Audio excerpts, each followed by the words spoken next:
स्वागत है आप सभी का डीडी न्यूज में। आपके साथ समाचार लेकर हाजिर हूं मैं संध्या शर्मा। आइए बुलेटिन की शुरुआत करते हैं हेडलाइंस के साथ। नई दिल्ली में आज वितरित किए जाएंगे 71वें राष्ट्रीय फिल्म पुरस्कार। राष्ट्रपति द्रौपदी मुर्मू प्रदान करेंगी प्रतिष्ठित पुरस्कार।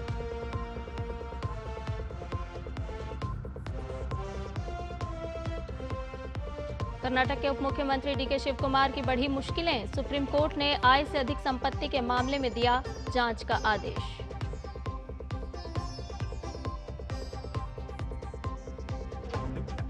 कोलकाता में बादल फटने से तबाही। शहर में भारी बारिश और करंट लगने से 7 लोगों की मौत। आज स्कूल और कॉलेज बंद।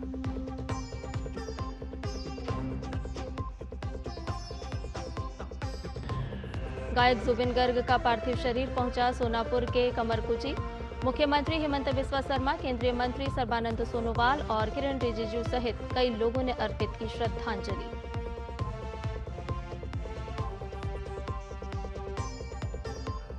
और दुनिया भर में आज मनाया जा रहा है अंतर्राष्ट्रीय आयुर्वेद दिवस। अब तक 150 देशों तक पहुंची आयुर्वेद की भागीदारी।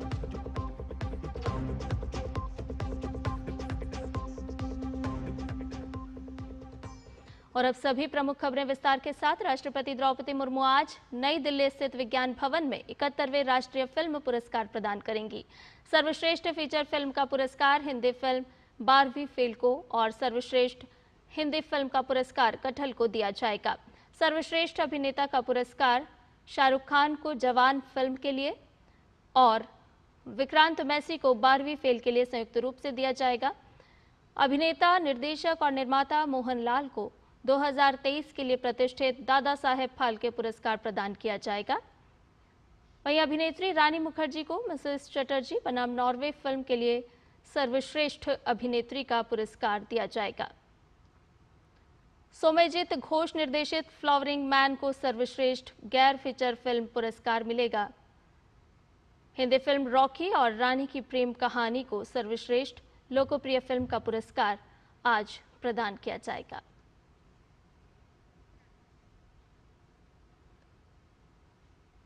सुप्रीम कोर्ट ने कर्नाटक के उप मुख्यमंत्री डीके शिव कुमार के खिलाफ आय से अधिक संपत्ति मामले में जांच का आदेश दिया है।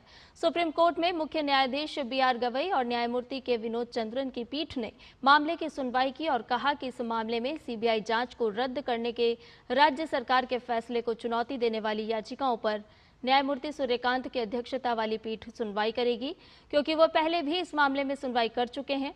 वहीं डीके शिव कुमार के वकील ने कहा है कि राजनीतिक मुद्दों को अदालत के बाहर सुलझाया जाना चाहिए, लेकिन कोर्ट ने कहा कि न्याय के हित में इस मामले में सुनवाई करना आवश्यक है। ये जांच 2019 में तत्कालीन भाजपा सरकार के निर्देश पर शुरू की गई थी। 25 सितंबर 2019 को तत्कालीन सरकार ने शिव कुमार के खिलाफ सीबीआई जांच का आदेश दिया था, जिसके बाद 3 अक्टूबर 2020 को सीबीआई ने जांच शुरू कर दी। वहीं लोकायुक्त पुलिस ने कर्नाटक के मंत्री जमीर अहमद खान से कल रात 2 घंटे तक पूछताछ की। आय से अधिक संपत्ति के मामले में उनसे सवाल जवाब किए गए। इस दौरान मंत्री की संपत्ति और वित्तीय लेन देन के बारे में उनका बयान दर्ज किया गया।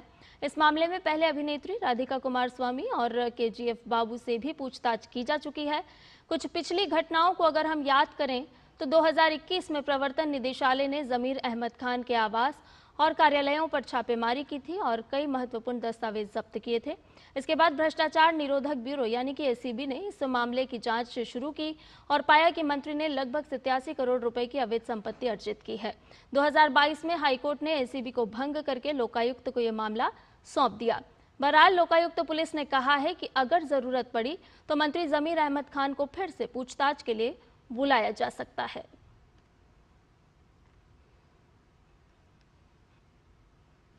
और दिवंगत गायक जुबिन गर्ग का पार्थिव शरीर सोनापुर के कमरकुची पहुंच गया। मुख्यमंत्री हेमंत बिस्वा शर्मा, केंद्रीय मंत्री सर्बानंद सोनोवाल और किरण रिजिजू, राज्य मंत्री पवित्रा मार्गेरिटा सहित कई अन्य लोगों ने प्रिय कलाकार को अंतिम श्रद्धांजलि अर्पित की। बड़ी संख्या में जुबिन गर्ग के प्रशंसक उनके अंतिम दर्शन के लिए जुट रहे हैं। इसके अलावा गुवाहाटी से सोनापुर जाने वाली सड़कों को जुबिन की पेंटिंग, होर्डिंग्स और फूलों से सजाया गया है। जुबिन गर्ग का अंतिम संस्कार उनकी छोटी बहन पामी बोर ठाकुर करेंगी।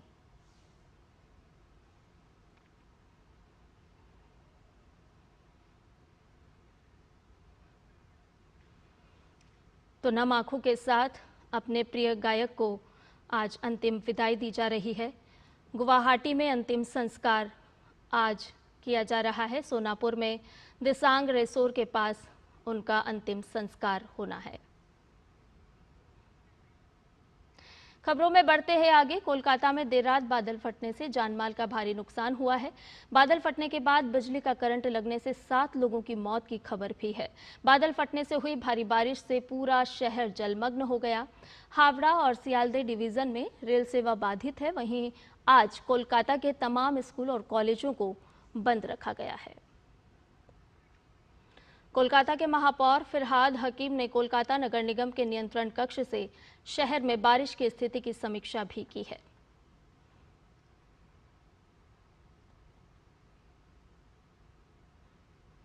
सूचना एवं प्रसारण राज्य मंत्री डॉक्टर एल मुरुगन ने आज बुसान में चल रहे Asian contents and film market का दौरा किया। ये एशिया का सबसे बड़ा सिनेमा और क्रिएटिव कंटेंट मार्केट प्लेस है जो बैक्सको में आयोजित किया जा रहा है। डॉक्टर मुरुगन ने अपनी यात्रा भारत पवेलियन से शुरू की, जहां भारत अपनी सिनेमाई क्षमता का प्रदर्शन, वेव्स बाजार को प्रमोट और वैश्विक साझेदारों को सह निर्माण के लिए आमंत्रित कर रहा है।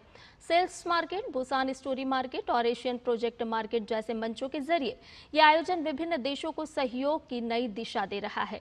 इसमें भारत की मजबूत मौजूदगी इस बात का संकेत है कि सरकार फिल्म निर्माण, सह निर्माण और वैश्विक क्रिएटिव इकोनॉमी के केंद्र के रूप में देश को स्थापित करने के लिए बड़ा नीतिगत प्रोत्साहन दे रही है।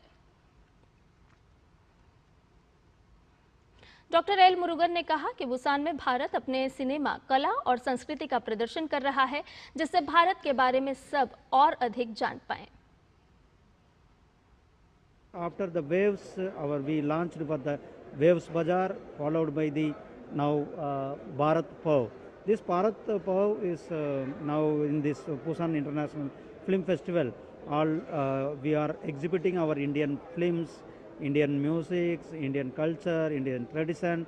Apart from that, our Indian technicians, art, for example, animation, VFS, gaming, comics.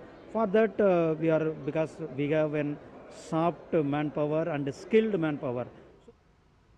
Busan international film festival के 30वें संस्करण में विशेष भारत पर्व का भी आयोजन किया गया, जिसमें भारतीय सॉफ्ट पावर फिल्मों से लेकर शास्त्रीय संगीत तक को प्रस्तुत किया गया। बुसान में भारत पर्व के साथ भारत की रचनात्मक शक्ति केंद्र में रही। सिनेमा, संस्कृति और सहयोग का ये रंगारंग उत्सव था भारत पर्व। इस अवसर पर बुसान इंटरनेशनल फिल्म फेस्टिवल के chairman, Asian contents and film market के डायरेक्टर, बुसान फिल्म कमीशन के वरिष्ठ प्रतिनिधियों के साथ साथ कोरियाई और भारतीय फिल्म इंडस्ट्री के कई गणमान्य लोग भी शामिल हुए। भारतीय उच्च स्तरीय प्रतिनिधिमंडल का नेतृत्व सूचना एवं प्रसारण राज्य मंत्री डॉक्टर एल मुरुगन ने किया। This Bharat Pav is now in this Busan International Film Festival. All we are exhibiting our Indian films, Indian music, Indian culture, Indian tradition. Apart from that, our Indian technicians, gaming, comics. For that, because we have an soft manpower and skilled manpower. So our manpower, skilled manpower, they are utilizing even some of Bollywood's movies post-production. Bharat पर्व की सांस्कृतिक विविधता में भारतनाट्यम और कथकली की प्रस्तुति विशेष रही। भारत पर्व ने न सिर्फ भारतीय कला और सिनेमा का उत्सव मनाया, बल्कि भारत कोरिया के। और इस समय में केंद्रीय रेल मंत्री अश्विनी वैष्णव एक प्रेस वार्ता को संबोधित कर रहे हैं। आइए सीधा रुख करते हैं। अच्छा प्रोजेक्ट आरंभ करेंगे और मैं सबसे पहले धन्यवाद देना चाहूँगा मेरे वरिष्ठ साथी श्री रवनीत सिंह बिट्टू जी को। आपने इतना डिटेल में वर्किंग किया, ग्राउंड पे गए, ग्राउंड पे जाके सब चीज़ समझी, समझ के वापस आए, वापस आके नक्शे के ऊपर सब चीज़ बैठाई और उसके हिसाब से ये प्रोजेक्ट आगे बैठा। इसका 100% क्रेडिट आपका है। आप ही ने सारा इसको पूरा अच्छे से समझा और उसको आगे लेके आए, तो आपको बहुत बहुत शुभकामनाएं, बहुत बहुत शुभकामनाएं आपको। एक छोटा सा प्रेजेंटेशन करेंगे और उसके बाद में हम क्वेश्चंस लेंगे और उससे पहले मैं माननीय MOS साहब को रिक्वेस्ट करूंगा एक ओपनिंग अपने रिमार्क्स दें। जैसे सर ने कहा बहुत पवित्र हमारे लिए दिन है और बहुत पवित्र साथ में रोज हम हमारे मंत्री जी को देखते हैं। जीएसटी का बहुत बड़ा लाभ है वो दिया है और मैं थोड़े शब्दों में ये कहना चाहता हूँ भी मंत्री बहुत अच्छे, मैं किसी की ये नहीं कहता भी किसी ने क्या किया क्या नहीं, पर जो प्रोजेक्ट ये 50 साल से ये प्रोजेक्ट रुका हुआ था और 1976 से मेंबर पार्लियामेंट बोलने शुरू हुए थे पार्लियामेंट में, आखिरी पिछले सेशन में भी एमपी बोले। तो मैं अपने देश के प्रधानमंत्री नरेंद्र मोदी जी जो पंजाब के लिए, और मैं जिस दिन मंत्री बना था, अश्विनी वैष्णव जी बैठे हैं, तो मैंने पंजाब के लिए जो भी प्रोजेक्ट कुछ आज हो रहे हैं कुछ आगे होंगे, जो भी कहा एक छोटे भाई की तरह, कभी भी मैं समझाऊं आज तक किसी चीज के लिए ना का शब्द ही नहीं सुना और बहुत कुछ सिखाते हैं, सीखने का मौका मिला है इनसे। तो मैं पंजाब के लोगों की तरफ से जो 50 साल नहीं सर, हम 13 हमारे डिस्ट्रिक्ट हैं, मालवा सबसे बड़ा हमारा एरिया है और 13 डिस्ट्रिक्ट हैं सर उसके, जो जब पेप्सू था तो पटियाला तक वो राजधानी थी, पंजाब जब बन गया सर उसकी कैपिटल चंडीगढ़ है। तो सारी ये 13 डिस्ट्रिक्ट और मालवा आपने ये चंडीगढ़ से कैपिटल से जोड़ा है। मैं आपका और नरेंद्र मोदी जी का मैं इस पे बहुत बहुत मैं शुक्रिया अदा करता हूँ सर। आइए छोटा सा एक प्रेजेंटेशन लेते हैं हम।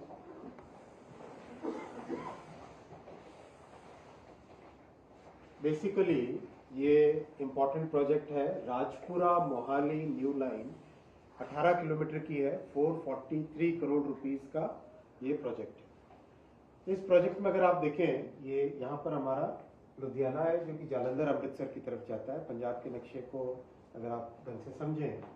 और ये सरहिंद जंक्शन है, सरहिंद जंक्शन के बाद में नीचे राजपुरा जंक्शन आता है और यहाँ आके अंबाला।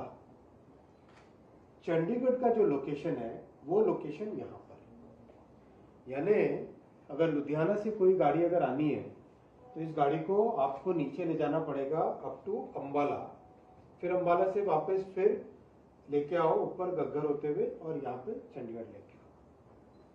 तो इसके कारण क्या हो रहा था कि ये जो जैसा माननीय मंत्री जी ने कहा, ये पूरा का पूरा एरिया एक तरीके से कैपिटल से डिस्कनेक्टेड था, इसीलिए 1960s से यहाँ डिमांड आ रही थी कि इसको आप डायरेक्टली कनेक्ट करो। डायरेक्टली कनेक्ट करने के लिए ऑप्शंस थे। एक ऑप्शन था कि यहाँ से सीधा चंडीगढ़ लेके आए, राजपुरा जंक्शन से चंडीगढ़ लेके आए। एक ऑप्शन था इधर से ऐसे लेके आए। तो माननीय मंत्री जी ने डिटेल में फील्ड में जाके एक एक गांव का पूरा जाके मुआयना किया, जाके फील्ड में सर्वे किया, गए एक एक जगह और सब जगह जाके देख के आए। और देख के आने के बाद में आप आ जाओ, आप बताओ यहाँ से यहाँ का पूरा रास्ता आप ही बताओ। सर इसमें 3 डिस्ट्रिक्ट आएंगे सर। हाँ। इसमें पटियाला, फतेहगढ़ साहब और मोहाली, तीनों डिस्ट्रिक्टों के बीच में सर थोड़ा 4 किलोमीटर, 6 किलोमीटर, 8 किलोमीटर इस तरीके से तीनों डिस्ट्रिक्टों के हमें एरिया और जो गांव में जाएगी सर वो ज़मीन लेनी पड़ेगी। और उसके लिए सर ये सबसे, क्योंकि यहाँ हमारा सर एक बहुत बड़ा पावर प्लांट, थर्मल प्लांट है, तो यहाँ तक ये ट्रैक सर जा रहा था। तो अगर यहाँ से जाते तो बहुत ज़्यादा हमें लैंड और लोगों की लेनी पड़ती, तो सर उससे काफ़ी, क्योंकि सारी एग्रीकल्चर लैंड है, तो ये सबसे कम रास्ते में से चंडीगढ़ हम जा सकते थे। तो सर आपने ये फाइनल, तो ये देखो इतनी प्रैक्टिकल बात वही कर सकता है जिसको फील्ड की पूरी अच्छी नॉलेज हो। और इसीलिए मैं माननीय मंत्री जी का, बिट्टू साहब का बहुत धन्यवाद देना चाहता हूँ कि इन्होंने एकदम प्रैक्टिकल सॉल्यूशन लाके ये एक नई लाइन का अलाइनमेंट बनाया है जो चंडीगढ़ से सीधा लुधियाना और ये मालवा का पूरा जो मंडी गोविंदगढ़ बहुत बड़ा सेंटर है, इसको पूरे को इस तरह से चंडीगढ़ से जोड़ देगा। और जो चंडीगढ़ से जुड़ा तो ऊपर फिर और भी कई चीजें एक साथ जम्मू की तरफ और सब तरफ जुड़ जाती है। ये आप साथ ही ठीक ये समझाया अभी, ये तीनों जिले साथ नाम बता दो आप। फतेहगढ़ साहिब, अम्बाला मेन लाइन है सर, ये अमृतसर जहाँ सराय बंजारा से ये सब पिकअप करेगा हमारा चंडीगढ़ की तरफ सर। ये फतेहगढ़, पटियाला और SAS नगर सर, जिसे मोहाली कहते हैं। टोटल लेंथ है सर 18 किलोमीटर और सर पूरा एस्टीमेट प्रोजेक्ट है जो 443 करोड़ का आपने सर हमें मंजूरी दी है, सैंक्शन किया है। तो सर अब इसमें डायरेक्ट कनेक्शन है जो बिटवीन राजपुरा एंड मोहाली, तो ये सब कम से कम जो ट्रेवल डिस्टेंस है वो सर 66 किलोमीटर इसमें कम होगा। बहुत बड़ा मेजर सर फर्क है। फिर रिवर्सल भी बच जाएगा, अम्बाला में जाके रिवर्सल करना पड़ता था, आज तो खैर आपने वंदे भारत बना दी सर, पर दोनों तरफ चलती है। पर सर एक भावना जो थी भी, हम अपने कैपिटल के साथ नहीं सर जुड़ सकते, वो आपने ये काम और मोदी जी ने जो किया है वो सबसे बड़ा सर काम हुआ है। तो बाकी सर सारा आप जैसे राजपुरा को जुड़ेगा, गुरुद्वारा फतेहगढ़ साहिब जुड़ जाएगा, गुरुद्वारा ज्योति स्वरूप जी जुड़ जाएगा, फिर शेख मोहम्मद अली फारूकी अल सरहिंदी जी का श्राइन भी जुड़ जाएगा, आम खास बाग जुड़ जाएगा, हवेली टोडरमल और संगोल म्यूजियम भी। बहुत अच्छा। और साथियों, एक साथ में नई चीज और अप्रूव हुई है, वंदे भारत फिरोजपुर से बठिंडा पटियाला होते हुए दिल्ली। तो सर बहुत बड़ी बात। मालवा में फिर मैं कहूंगा सर, एक वंदे भारत पहले श्री अमृतसर साहब से सर दिल्ली चलती है, दूसरी सर अमृतसर साहब से कटरा को चलती है। ये एरिया फिर सर बिल्कुल खाली था, तो इसलिए आपने अब ये फिरोजपुर से फरीदकोट बठिंडा होती हुई धूरी रुकती हुई, तो ये राजपुरा अम्बाला से सर दिल्ली आएगी। ये बहुत अच्छा बड़ी। देखिए कितना मेरे ख्याल से एक पूरा का पूरा ये एरिया कवर हो जाएगा, जो फिरोजपुर, फरीदकोट, बठिंडा, धुरी, पटियाला, अम्बाला तो चलो फिर भी कनेक्टेड था पहले से। ये सारे के सारे एरिया जो मालवे के हैं, ये सारे के सारे एरिया इससे कनेक्ट हो जाएंगे। और मैं रिक्वेस्ट करूंगा माननीय प्रधानमंत्री जी से कि इसको अप्रूव करे, ये प्रपोजल है, इसको अप्रूव करे, अप्रूव करके इसको आगे लेके जाए। ये आप नक्शे में दिखाएं किस तरफ से वंदे भारत की कनेक्टिविटी आएगी। सर यहाँ से फरीदकोट सर, फरीदकोट से बठिंडा सर, ये यहाँ से धुरी होती हुई सर पटियाला, पटियाला से यहाँ से फिर वही रूट सर जो अमृतसर अम्बाला वाला है, अम्बाला से कुरुक्षेत्र, पानीपत, दिल्ली सर। इसका बहुत अच्छा एक इम्पैक्ट पाएगा, कनेक्टिविटी बहुत बढ़ जाएगी। पंजाब के लिए माननीय प्रधानमंत्री श्री नरेंद्र मोदी जी ने बड़ा बजट दिया है। आप सब जानते हैं कि 2014 से पहले मात्र 225 करोड़ रुपए का रेलवे का बजट मिलता था। मोदी जी ने आके उसको डबल ट्रिपल कई गुने करके आज करीब 5,400 करोड़ रुपए का मोदी जी बजट देते हैं पंजाब को। मैं प्रधानमंत्री श्री नरेंद्र मोदी जी का बहुत बहुत धन्यवाद दूंगा कि उन्होंने पंजाब के लिए 24 गुना बजट बढ़ाया, 24 टाइम्स बढ़ाया। आप नंबर देखो, कैलकुलेशन करो, 24 टाइम्स पंजाब के लिए बजट बढ़ाया। 225 था, कुछ भी नहीं। पंजाब जैसा तो सीमा वाला क्षेत्र है, देश के लिए भी स्ट्रैटेजिक है। कहाँ 5,000 आपने 400। मोदी जी का बहुत बड़ा फोकस है। और 2014 के बाद में काम भी बहुत अच्छा हुआ है। 382 किलोमीटर ट्रैक्स बने, 100% इलेक्ट्रिफिकेशन पंजाब का हुआ और 409 फ्लाईओवर और अंडरपासेस बने। 409 मतलब एक बड़ी, जो कई 50-60 साल में जितना काम नहीं था उससे ज्यादा इन 11 वर्षों में काम हुआ है। और अभी करीब 25,000 करोड़ रुपए का इन्वेस्टमेंट रेलवे का पंजाब में जा रहा है।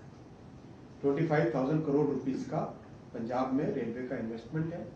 और नए प्रोजेक्ट भी है, डबलिंग ट्रिपलिंग भी है, अमृत स्टेशन 30 बन रहे हैं। अच्छा काम होना है।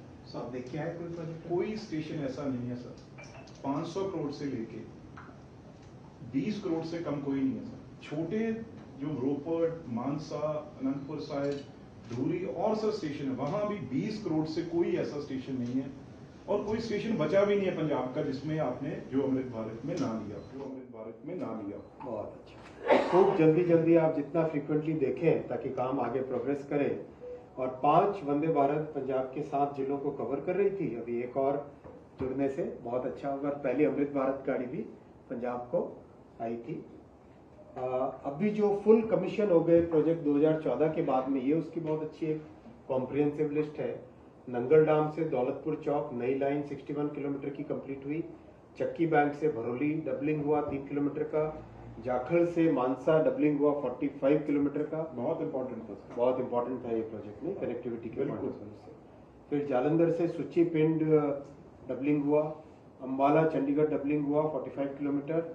मानसा बठिंडा डबलिंग 49 किलोमीटर। ये भी बहुत इंपॉर्टेंट है उस एरिया से कनेक्टिविटी का। Amritsar Chheharta doubling 7 kilometre. Jalandhar Jammu Tawi doubling 211 kilometre. Rajpura Bathinda doubling 173 kilometre. ये बहुत बड़ा पंजाब के रेलवे नेटवर्क के हिसाब से। और अभी जो प्रोजेक्ट्स चल रहे हैं उसके बारे में आप बताएंगे। और मैं एक जरूर सारे पंजाब को मंत्री जी की तरफ से जो मुझे हमारे ऑफिसर्स सबको मंत्री साहब ने, प्राइम मिनिस्टर साहब ने ड्यूटी पे लगा रखा है। ये भी उसी तरीके से 50-50 साल से मैं आपको चिट्ठी दूंगा चीफ मिनिस्टर साहब की, बड़े बड़े मंत्रियों की, चीफ सेक्रेटरियों की आदान प्रदान करते हुए, लेकिन किसी ने किया नहीं। अब सर ये नंगल डैम तलवारा लाइन, ये सर थोड़ी मिट्टी की प्रॉब्लम थी, अब दूर हो जाएगी। वो प्रोजेक्ट भी बहुत बड़ा है।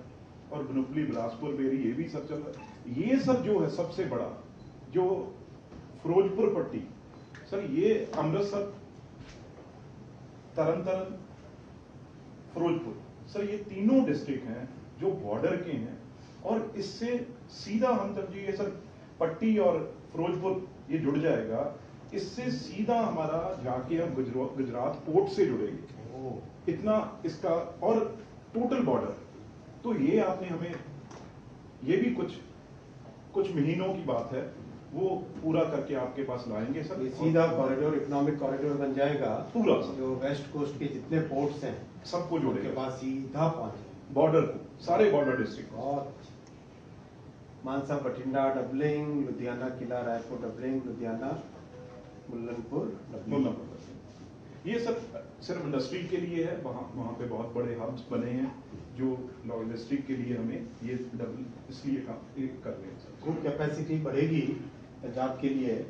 और अमृतसर अमृत स्टेशन, ये सारी लिस्ट है अमृत स्टेशन की, जिस पे काम बहुत तेजी से चल रहा है।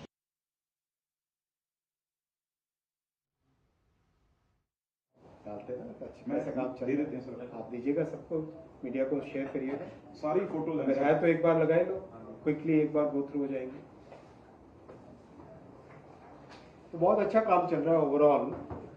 मैं मतलब कहना चाहूँगा कि माननीय बिट्टू जी एकदम फ्रीक्वेंटली हर एक प्रोजेक्ट का रिव्यू करते हैं, जाते हैं साइट पे जाके देखने से बहुत अच्छा एक इसका इम्पैक्ट आता है। और सर ने बोला है जो एक मिस था यहाँ पे, वो भी कुछ महीने में सर करके देंगे पंजाब को। जो हमारा तख्त है तलवंडी सा, वो बाकी तख्त सब रेलवे से जुड़े हैं, ये तख्त रेलवे से नहीं जुड़ा। तो सर की और पीएम साहब की ये भी पांचों तख्त जुड़ने चाहिए, उसके लिए भी बहुत जल्दी काम हो रहा है। और वो भी आपके सामने विद इन मंथ 2 महीने में आपके सामने हम लाएंगे। ये स्टेशन आनंदपुर साहिब थोड़ा अंदर आ जाए। देखो तख्त साहब है सर, ये आनंदपुर साहब, ये इसका नया बन रहा है स्टेशन कंप्लीट, बहुत ही सुंदर बन रहा है। और वैसे ही ये इसकी लाइटिंग और अभी बन के उसका सर्कुलेटिंग एरिया पूरा टोटल नया बना। फिर प्लेटफॉर्म, शेल्टर, सरफेस, सब चीज फर्क देखो सर क्या। पुराने और अभी नया वेटिंग हॉल इसका पूरा अच्छा सा 40 फीट ऊंचा, 40 फीट वाइड इसका ऊपर। कभी होता ही नहीं था 12 मीटर, कभी नहीं था। पतले पतले बनते थे 1-1, 2-2 मीटर के। ये 40 फुट का 12 मीटर का चौड़ा, मतलब एकदम। ये कितना है हमारी ये रूम की? इतना ही होगा सर। ये है 20 फुट है, इसका डबल। इस रूम की जो आप देख रहे हो वेट, इसका डबल 40 फुट का।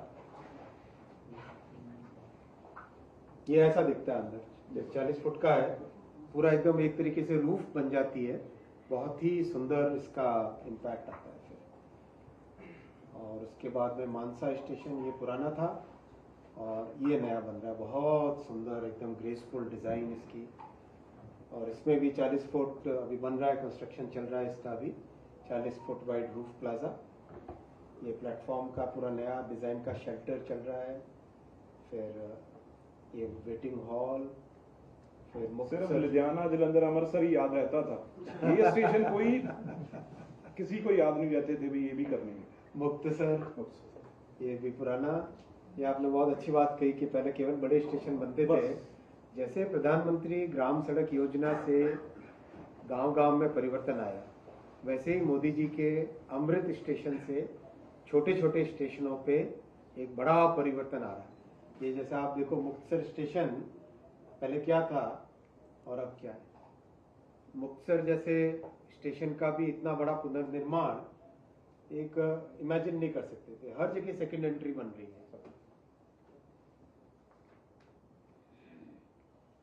ये भी 40 फुट चौड़ा इसका रूफ प्लाजा कंस्ट्रक्शन अभी चल रहा है। प्लेटफॉर्म शेल्टर एक नई डिजाइन के, वेटिंग हॉल, और ये है SASN मोहाली स्टेशन। ये देखो कितना प्यारा बना है। बहुत प्यारा। ये पुराना, ये देखो पुराना। याद आता है? देखो ये मोहाली से। सर मोहाली तो सभी वैसे जानते हो, चंडीगढ़ के बिल्कुल 5 किलोमीटर है। 5 किलोमीटर। और ये अब इसका नया स्वरूप, क्लिक कर, ये नया स्वरूप, कितना बड़ा चेंज है। और ये देखो रात में SASN मोहाली, रात में देखो मजा आता है। ऐसा काम करने में एक आनंद आता है ना। ये मोदी जी का काम करने का तरीका है कि इतना बड़ा परिवर्तन ले आओ, एकदम लाइन नहीं खिंचा है। PM साहब ने लाल किले से कहा ना, अपनी लकीर को बड़ा करना हमने, ये लकीर को बड़ा करने का काम है। ये देखो, ये देखो, ये 40 फुट का कंप्लीट होके आया जो, कितना सुंदर।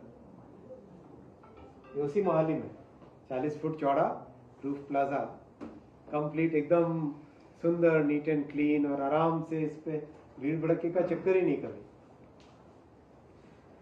साथियों, क्वेश्चंस लेंगे आपके। एक अच्छे स्टेशन का फोटो बैकग्राउंड बताओ।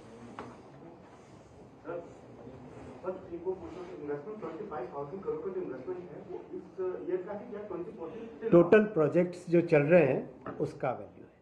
टोटल प्रोजेक्ट्स जो अभी चल रहे हैं उनका वैल्यूएशन वो सारा आपको देंगे। हाँ,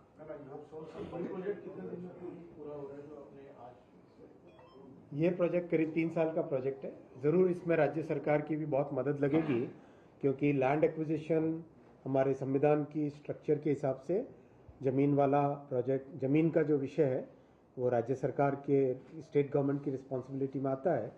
सो we will be requesting honourable chief minister to help us in land acquisition. मैं पर्सनली भी फ़ोन करूंगा उनको, और आज ही मेरे ऑफिस से एक लेटर भी माननीय मुख्यमंत्री जी को जाएगा, और चीफ सेक्रेटरी साहब को चेयरमैन रेलवे बोर्ड लिखेंगे। कितनी जमीन चाहिए? देखो, रेलवे में जनरली एक स्ट्रिप होती है, इसलिए लैंड एक्विजिशन इतना बड़ा मैटर नहीं होता है। और दूसरी बात, जो अभी माननीय मंत्री जी ने बताया, जैसा उन्होंने पर्सनली इस तरह से अलाइनमेंट बनाया जिससे कि लैंड का रिक्वायरमेंट मिनिमम हो। One is, there is a project in Punjab which has been held up since 1978, maybe something like that, and that's primarily because of land issue. So, what kind of lesson you have learned to ensure? Which project are you talking about? नहीं, ये नहीं, ये सारे project, ये एक minute, ये नहीं, मैं समझ, मैं वो, हाँ, नंगल तलवाड़ा का ना। मैं आपको कुछ और पूछ रहा हूँ। हाँ, पूछो। उससे सीट के आप इसमें क्या करेंगे? वहाँ पे पंजाब गवर्नमेंट लैंड नहीं दे पा रही। नहीं, ये इशू नहीं था, समझो ना मेरी बात। मैं वही आपको बताना चाहता हूँ। प्रॉब्लम इसलिए आती थी क्योंकि रेलवे ट्रैक बनाने का 50-50 शेयरिंग बेस पे होता था, तो स्टेट गवर्नमेंट के पास लैंड खरीदने के लिए पैसा नहीं होता था। तो नरेंद्र मोदी जी और माननीय अश्विनी वैष्णव हमारे मंत्री जी, इन्होंने जो भी प्रोजेक्ट है वो 100% खुद करेंगे। लैंड का पैसा भी आरओबी के लिए, वो अच्छा प्रोजेक्ट्स जो अप्रूव्ड है, आरओबी के लिए जो प्रोजेक्ट। तो केंद्रीय रेल मंत्री अश्विनी वैष्णव और केंद्रीय राज्य मंत्री की अभी आप पत्रकार वार्ता सुन रहे थे, और इसके साथ साथ आपको बता दें कि केंद्रीय गृह मंत्री अमित शाह इस वक्त एक और कार्यक्रम को संबोधित कर रहे हैं। आइए आपको सीधे लिए चलते हैं। और विशेषकर आप लोगों के जीवन में एक समय अनुकूल परिवर्तन लाने के लिए यहां पर चिंतन होने वाला है।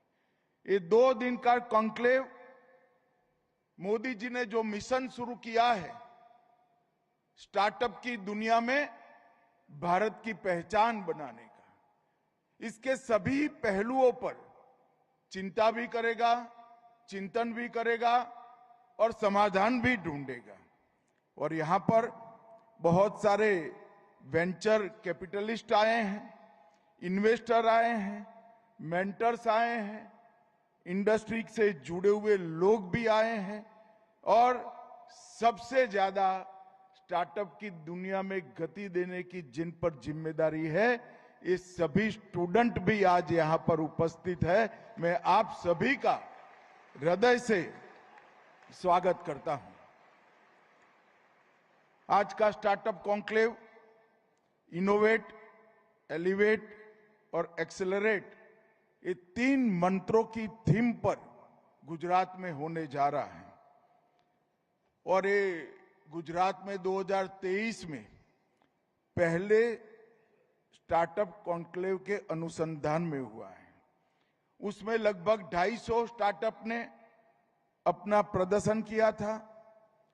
यूनिकॉर्न स्थापित कंपनियों ने भी अपना प्रदर्शन किया था और उससे जो अनुभव आया और उससे जो फायदा हुआ, इसी का विश्लेषण कर गुजरात सरकार ने आज 2025 में स्टार्टअप कॉन्क्लेव 2025 का शुरुआत किया है। मुझे विश्वास है कि पिछले साल की तुलना में ये निश्चित रूप से ज्यादा सफल होगा। देश और प्रदेश दोनों के भविष्य को आगे बढ़ाने में हमें फायदा होगा। 2 दिन में 7 सत्रों में अलग अलग विषय पर यहां पर चर्चा होने वाली है और इसके माध्यम से उभरते हुए स्टार्टअप को निवेशकों के साथ जोड़ना और मोदी जी ने जो मंत्र दिया है, माइंड टू मार्केट, आपके दिमाग में जो सोच है, जो आइडिया है, उसको मार्केट तक पहुंचाने का ये बहुत बड़ा मंच बनेगा, उसका मुझे पूरा विश्वास है। आज यहां पर भारतीय ज्ञान प्रणाली के संकलन का भी विमोचन हुआ है। यहां पर जो अनुसंधान करने वाले युवा आए हैं, इनको मैं जरूर कहना चाहता हूं, अगर भारतीय ज्ञान प्रणाली को हम ढंग से स्टडी करें और उसको हमारी शोध का हिस्सा बनाएं, तो आयुर्वेद, शास्त्रीय कलाएं, वास्तुकला, गणित, दर्शन, विज्ञान, अंतरिक्ष और पर्यावरण संबंधी दुनिया भर का श्रेष्ठ ज्ञान अगर कोई एक जगह पे संचित हुआ है तो हमारी भारतीय ज्ञान प्रणाली में संचित हुआ है। और मोदी जी ने नई शिक्षा नीति में भारतीय ज्ञान प्रणाली पर अनुसंधान का, शोध का एक वर्टिकल बनाकर हमारे युवाओं के लिए एक खजाना खुला रखा है। और अब पांडुलिपियों को भी अच्छे तरीके से संग्रहित कर इस पर अनुसंधान कर जो ज्ञान हमारी पांडुलिपियों में पड़ा है, वो भी आप सभी के लिए उपलब्ध कराने का एक प्रयास भारत सरकार कर रही है। मैं सभी युवाओं को जरूर कहना चाहता हूं और बड़े विश्वास के साथ कहना चाहता हूं, हमारी धरोहर में, भारतीय ज्ञान प्रणाली में जो खजाना पड़ा है ज्ञान का, वो खजाना आपका बेस बन सकता है, आपके लिए नींव का काम कर सकता है और उस पर खड़े होकर आप विश्व में सर्वश्रेष्ठ अनुसंधान कई क्षेत्रों में कर सकते हैं। ये मानकर ये भारतीय ज्ञान प्रणाली संकलन का विशेष आप उपयोग करिए। नई शिक्षा नीति इसके डैशबोर्ड का भी उद्घाटन हुआ, कॉफी टेबल बुक का भी विमोचन हुआ और एनईपी के 5 साल के इम्प्लीमेंटेशन का भी यहां पर एक दस्तावेज सबके सामने रखा गया है। निश्चित रूप से ये सारे दस्तावेज आप सभी के लिए बहुत उपयोगी हैं और उचित ही किया है गुजरात सरकार ने कि आज के कार्यक्रम के साथ ही इस सभी का विमोचन का कार्यक्रम भी रख लिया है। मित्रों, आज स्टार्टअप कॉन्क्लेव में हम खड़े हैं। मैं सभी बच्चों को कहना चाहता हूं, 2014 के पहले इसका हम विचार ही नहीं कर सकते थे। स्टार्टअप के क्षेत्र में भारत के युवाओं के लिए एक ही बात थी, अगर इनोवेशन करना है, शोध करनी है, विचारों को जमीन पर उतारना है तो भारत छोड़कर विदेश जाना पड़ेगा, जो सबके बूते में नहीं था। और इसके कारण 2000 में भारत में स्टार्टअप सिस्टम और इसकी इकोसिस्टम का विशेषकर कोई अस्तित्व ही नहीं था। पूरे भारत में 2014 में 500 से कम स्टार्टअप थे। केवल गिने चुने शहरों में स्टार्टअप उपलब्ध थे और स्टार्टअप का स्वप्न देखना केवल विदेशी शिक्षा प्राप्त करने वाले बच्चों के लिए ही संभव था, समृद्ध बैकग्राउंड वाले बच्चों के लिए ही संभव था और महिला नेतृत्व तो बिल्कुल शून्य था। और पिछड़ा वर्ग जो देश की 70% आबादी है, टायर 2 सिटी जो देश के लिए बहुत बड़ी अपेक्षा जिनसे हैं, वो क्षेत्र में 0 स्टार्टअप थे। और आज 14 से 24 के 10 साल के अंदर मोदी जी ने 2016 में स्टार्टअप इंडिया की शुरुआत की और आज मैं दावे से कह सकता हूं, भारत विश्व में विश्व स्तरीय स्टार्टअप इकोसिस्टम बनाने में सबसे तेज गति से आगे निकलने वाला देश बन चुका है। इस स्टार्टअप इंडिया के अभियान से भारतीय युवा को जॉब सीकर से जॉब क्रिएटर बनाने का स्वप्न मोदी जी ने पूरा किया है और वर्ष 2016 में ही स्टार्टअप्स को केवल प्रॉफिट कमाने से आगे निकलकर आत्मनिर्भरता का एक बड़ा साधन मोदी जी ने बनाया। हमारी देश की कई सारी समस्याओं के समाधान का एक यंत्र स्टार्टअप इकोसिस्टम को बनाया। इनोवेशन की वृत्ति को वेग देने वाला एक यंत्र स्टार्टअप सिस्टम को बनाया और आपके अंदर जो क्रिएटिविटी है उसको प्लेटफॉर्म देने का भी मंत्र एक स्टार्टअप इकोसिस्टम बना। और उस वक्त मुझे ठीक याद है, मोदी जी ने कहा था, भारत के पास भले ही मिलियन प्रॉब्लम्स हो, मैं मेरी बात युवाओं फिर से रिपीट करना चाहता हूं, भारत के पास भले ही मिलियन प्रॉब्लम हो परंतु बिलियन प्रॉब्लम सॉल्वर भी है जो आप हो। आपके भरोसे प्रधानमंत्री जी ने ये स्टेटमेंट किया था।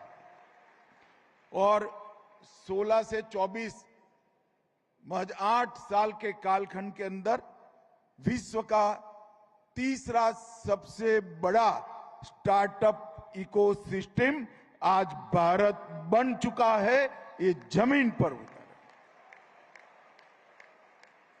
और स्टार्टअप इकोसिस्टम को ताकत देने के लिए ही यही 10 साल के अंदर भारत विश्व का तीसरे बड़ा डिजिटल इकोसिस्टम भी बन चुका है। आपके विचार, आपकी शोध, आप जो साहस करने वाले हैं, इसको ये डिजिटल इकोसिस्टम बहुत त्वरा के साथ देश और दुनिया के साथ पहुंचाएगी।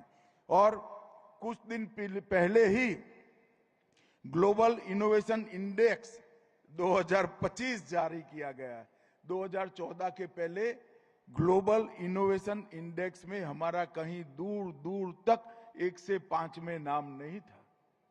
आज बहुत कम विधाएं जो है जिसमें इनोवेशन इंडेक्स में शामिल है, इसमें भारत 1 से 5 में नहीं है। 2015 में इनोवेशन इंडेक्स में भारत का रैंकिंग 91वां था। मैं युवाओं से रिपीट कराना चाहता हूं, 91 रैंक पर हम थे। कौन सी रैंक पर थे भाई? जोर से बोलो, कौन सी रैंक पर? और आज 2025 में 91 से हम 38 पर खड़े हैं। ये हम सब के लिए बहुत बड़े पोटेंशियल का सर्जन करता है। और मित्रों, मुझे विश्वास है जिस प्रकार हमारे युवाओं ने परफॉर्म किया है, जिस प्रकार हमारे युवाओं ने अपनी क्षमता का प्रदर्शन किया है और विश्व में अपनी क्षमता का लोहा मनवाया है, मुझे विश्वास है कि इसमें 1 से 10 में पहुंचने के लिए 3 साल का समय भी नहीं लगने का। 3 साल में ग्लोबल इनोवेशन इंडेक्स में भारत 1 से 10 नंबर में निश्चित रूप से आ जाएगा, जो आने वाले दुनिया के इनोवेशन को कंट्रोल करेगा। मित्रों, पिछले 11 साल में हमारा देश में हमने एक परिवर्तन देखा है। स्टार्टअप इकोसिस्टम के विस्तार के लिए, एक्सपांशन के लिए हर क्षेत्र में हमने परफॉर्म किया है। इसकी संख्या का भी एक्सपांशन हुआ है, विस्तार हुआ है।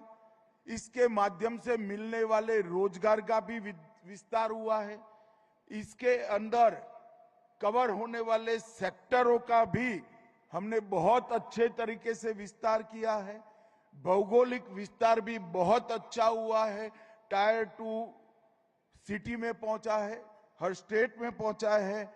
और मेरे सामने जो युवा नेता बैठे हैं, स्टार्टअप इकोसिस्टम का नेतृत्व में भी देश में बहुत बड़ा एक्सपांशन हुआ है।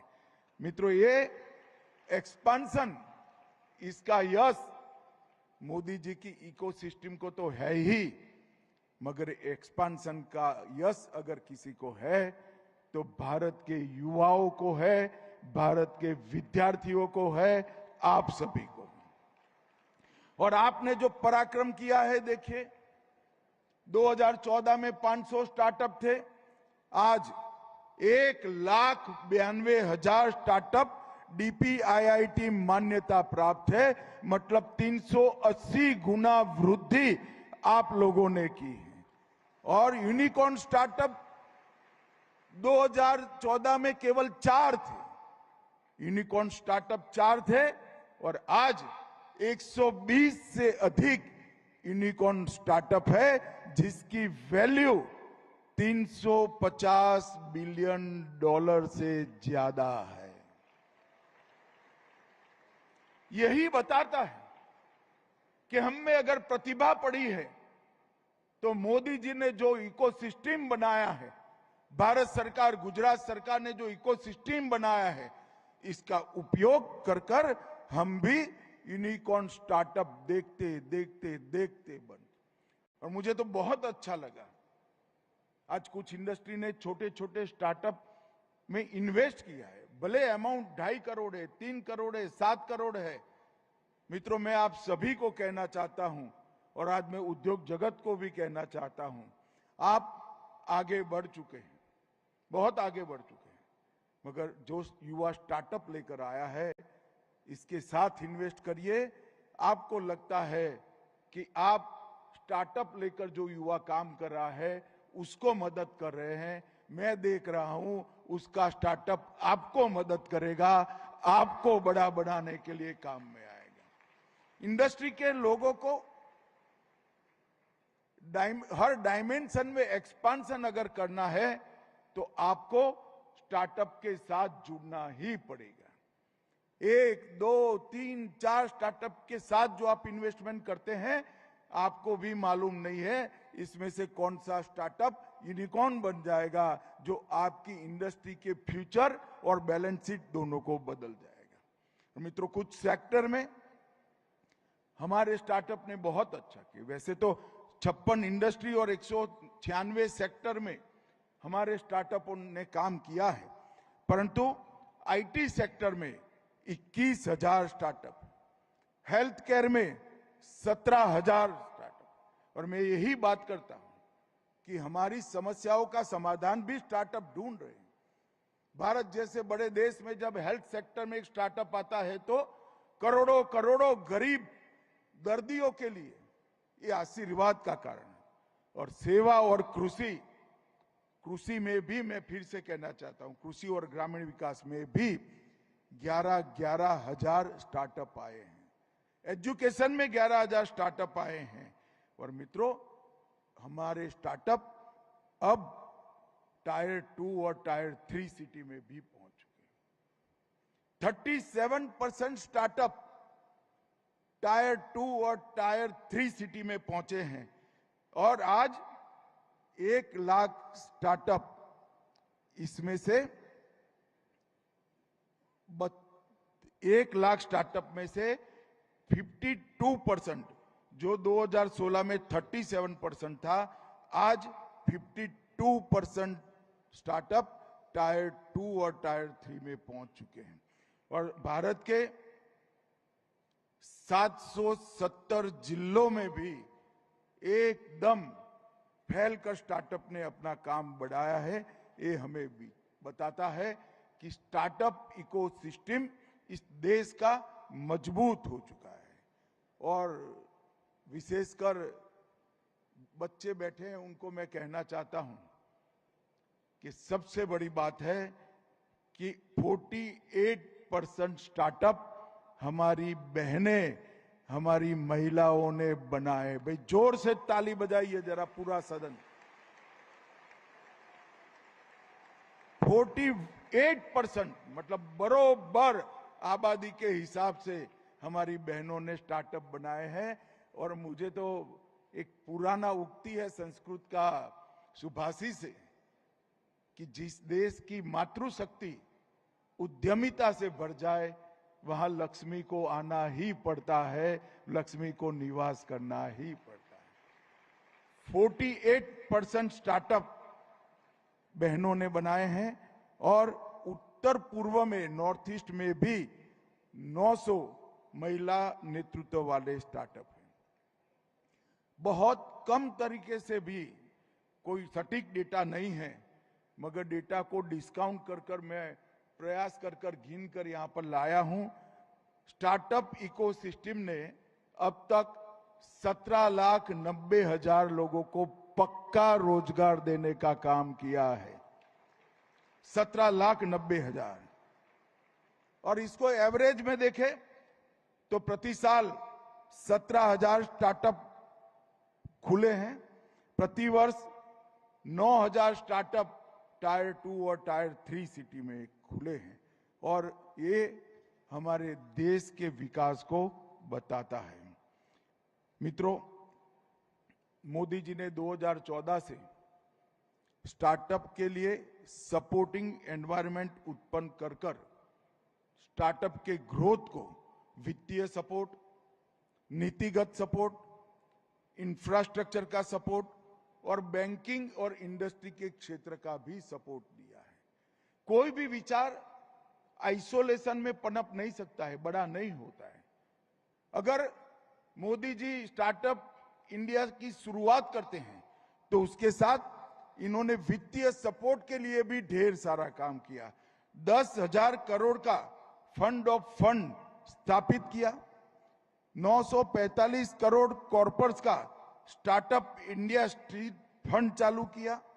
अधिकतम लोन की सीमा जो 10 करोड़ थी उसको बढ़ाकर 20 करोड़ करी और प्रूफ ऑफ कंसेप्ट के लिए 20 लाख तक देने का तय किया और प्रोटोटाइप विकास के लिए 50 लाख का फंडिंग अप्रूव किया।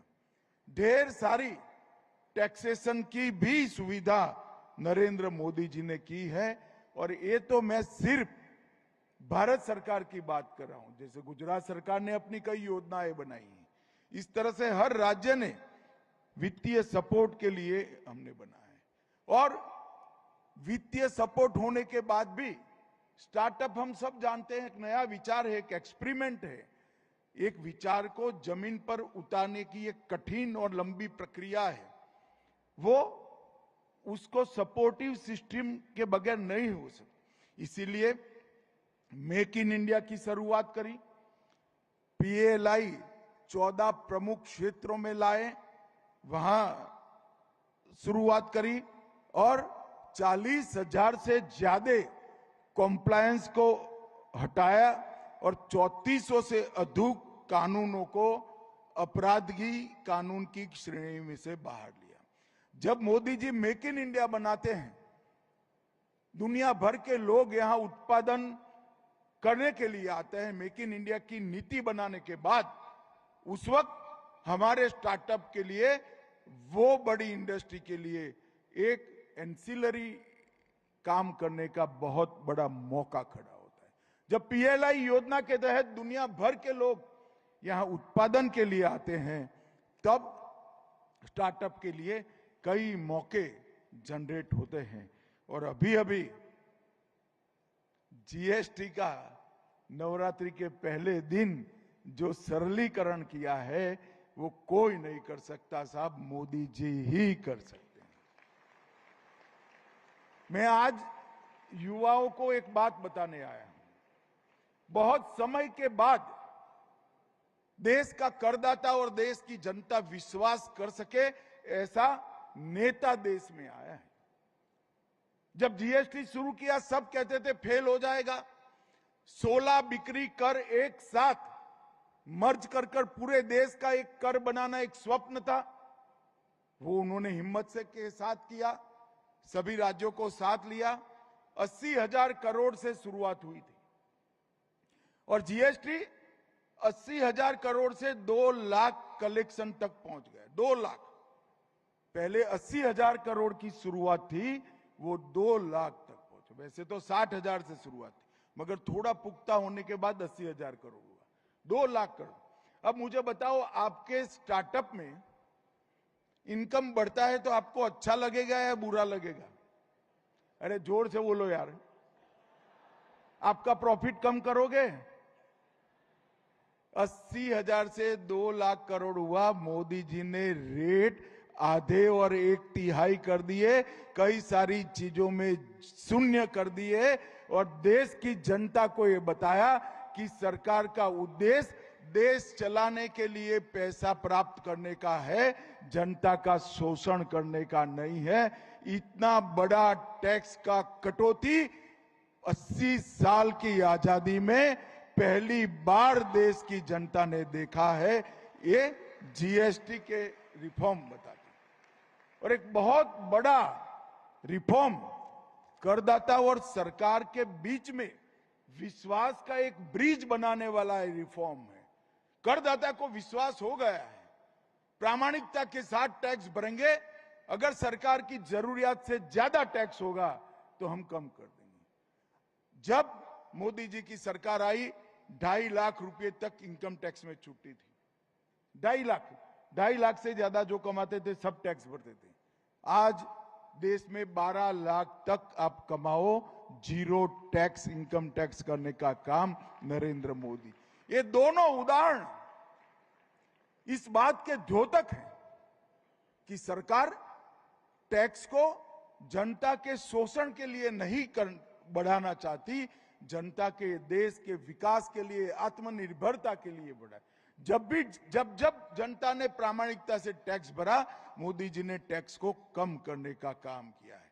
मित्रों, ये बहुत बड़ी हिम्मत चाहिए इसके लिए, और मोदी जी का एक कदम आने वाले कई दशकों के लिए, हमारे अर्थतंत्र के लिए, करदाता और भारत सरकार के बीच में एक सेतु का, विश्वास के सेतु का काम करेगा, इसका मुझे विश्वास है।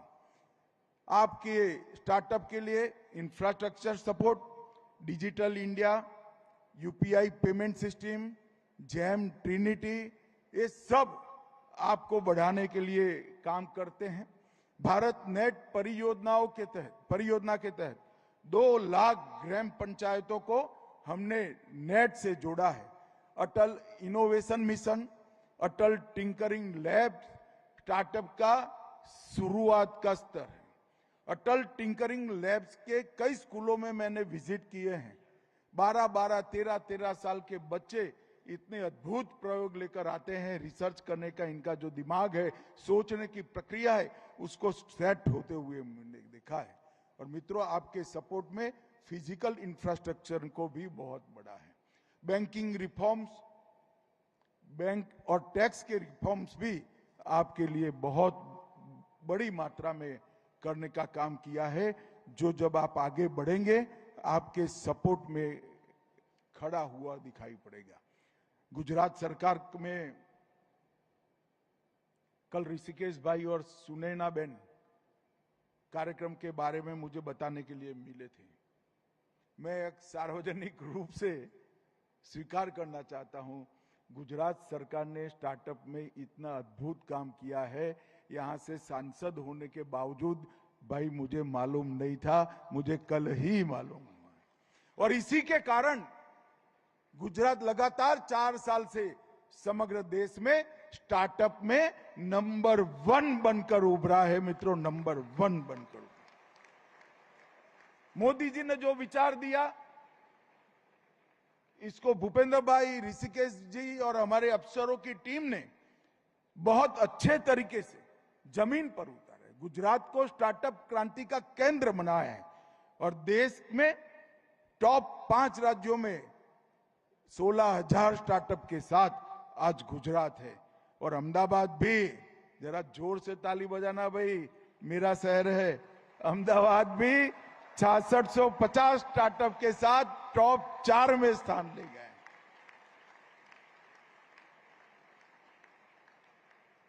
चाहे इंडस्ट्री की बात हो, चाहे स्टार्टअप की बात हो, चाहे व्यापार की बात हो, गुजरात भला कैसे पीछे रह सकता है। व्यापार गुजराती की नस नस में है, शोध अनुसंधान गुजरात की नस नस में है और साहस गुजरातियों का स्वभाव है। और आज स्टार्टअप के क्षेत्र में भी हमने कर कर दिखाया है। लगातार 4 साल तक स्टार्टअप रैंकिंग में बेस्ट परफॉर्मर राज्य गुजरात रहा है। 8 लाख SSIP के माध्यम से 8 लाख विद्यार्थियों तक गुजरात सरकार ने अपनी पहुंच बनाई है। 339 संस्थानों को फंड की सहायता की है और 726 स्टार्टअप को सपोर्ट किया है। और मैं सबसे बड़ा धन्यवाद करना चाहूंगा कि आई हब गुजरात लगभग 1.5 लाख एकड़ में, स्क्वायर फुट में कैंपस, जो 620 स्टार्टअप को आज तक सहायता दे चुका है। मैं यहां से हर एक राज्यों को भी कहना चाहूंगा कि गुजरात का आई हब देखकर अपने राज्य में इस दिशा में आगे बढ़ना चाहिए, ऐसी व्यवस्था है। और मुझे कल ऋषिकेश भाई और सुनैना जी ने बताया कि अब रीजनल आई हब भी वो खोलने की तैयारी कर रहे हैं। वो बहुत बड़ी बात है। 57,000 हैकेथॉन प्रतिभागी गुजरात में इस सिस्टम से निकले हैं और निश्चित रूप से आपके स्टार्टअप को ग्रीन सिटी, हमारा गिफ्ट सिटी खूब अच्छे तरीके से मदद रूप होगा। मित्रों, मोदी जी ने 2015 में ही गुजरात में अपनी स्टार्टअप पॉलिसी बनाने का आग्रह किया था, वो लागू हो गई है। और मैं आज गर्व के साथ कह रहा हूं, देश में स्टार्टअप हमारे इमर्जिंग सेक्टर्स में सबसे पहले स्थान पर है। इसमें विश्व में किसी को भी संशय नहीं है। और इस सेक्टर की स्पीड, साइज, स्कोप और स्केल, स्पीड, साइज, स्कोप और स्केल चारों में बहुत व्यूहात्मक रूप से बढ़ोतरी करने का मोदी जी ने जो कार्य योजना बनाया, आज जमीन पर उतरते हुए देखता है। और भारत देश का दुनिया का सबसे युवा देश है। और मैं देख रहा हूं, जब हमारे युवा स्टार्टअप को लेकर आगे बढ़ते हैं तो भारत को समृद्ध बनाने में हमारे युवाओं का, हमारे विद्यार्थियों का सबसे बड़ा योगदान है। मित्रों, आज मैं यहां पर स्टार्टअप पर जो काम कर रहे हैं जो बच्चे, उनको कृषि पर एग्रो स्टार्टअप्स पर काम करने के लिए भी आह्वान करना चाहूंगा।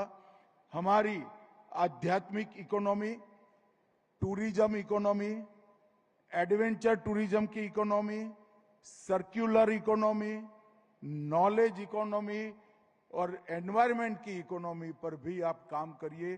ढेर सारी संभावना पड़ी है मित्रों। क्षमता दोहन की आप में होनी चाहिए। सरकार, चाहे गुजरात सरकार हो चाहे भारत सरकार, चट्टान की तरह आपके साथ खड़ी है। आपके हर स्वप्न को जमीन पर उतारने के लिए नरेंद्र मोदी जी और भूपेंद्र पटेल के नेतृत्व में दोनों सरकार आपको हर संभव मदद करने के लिए तैयार है।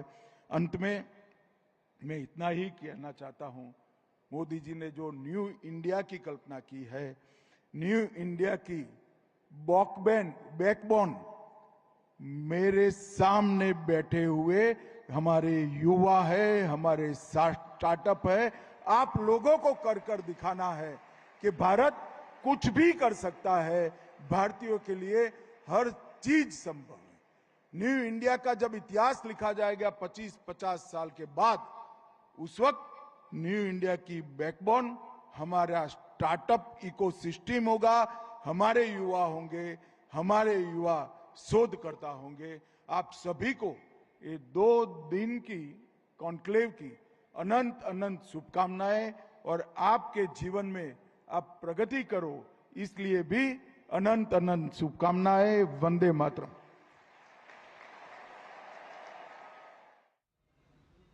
तो स्टार्टअप कॉन्क्लेव 2025 का उद्घाटन आज गृह मंत्री अमित शाह ने गुजरात के गांधीनगर में किया और इस मौके पर मौजूद बड़ी संख्या में जो युवा थे उन्हें संबोधित करते हुए गृह मंत्री ने साफ तौर पर कहा कि किस तरह से स्टार्टअप के क्षेत्र में एक इकोसिस्टम तैयार किया गया। प्रधानमंत्री नरेंद्र मोदी के नेतृत्व में आज स्टार्टअप किस तरह से गतिशील हो रहे हैं, किस तरह से आगे बढ़ रहे हैं, न केवल देश में बल्कि वैश्विक पहचान भी आज भारत के स्टार्टअप बना रहे हैं। उन्होंने साफ तौर पर कहा कि समृद्ध लोगों के लिए 2014 से पहले स्टार्टअप का क्षेत्र हुआ करता था, लेकिन आज हम देख रहे हैं महिलाएं सिर्फ सपना देखा करती थी स्टार्टअप के क्षेत्र में, लेकिन आज युवा हो या महिलाएं हो या छोटे छोटे उद्यमी हो, हर कोई स्टार्टअप के क्षेत्र में आगे बढ़ रहा है। और साथ ही साथ उन्होंने बड़े उद्योगपतियों से भी अपील की कि आप इन स्टार्टअप्स को अपने साथ जोड़िए और शोध के साथ साथ नवोन्मेष की ओर आगे बढ़िए ताकि आपको भी वैश्विक पहचान मिल सके। इसके साथ ही फिलहाल इतना ही, मुझे दीजिए इजाजत। नमस्कार।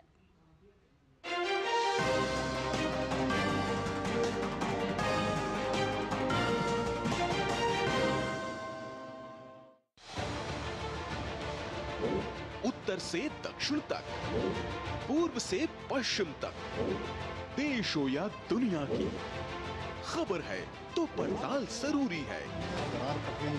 देखिए हमारे साथ, मेरे पीछे भारत की सबसे एजेंडा भारत।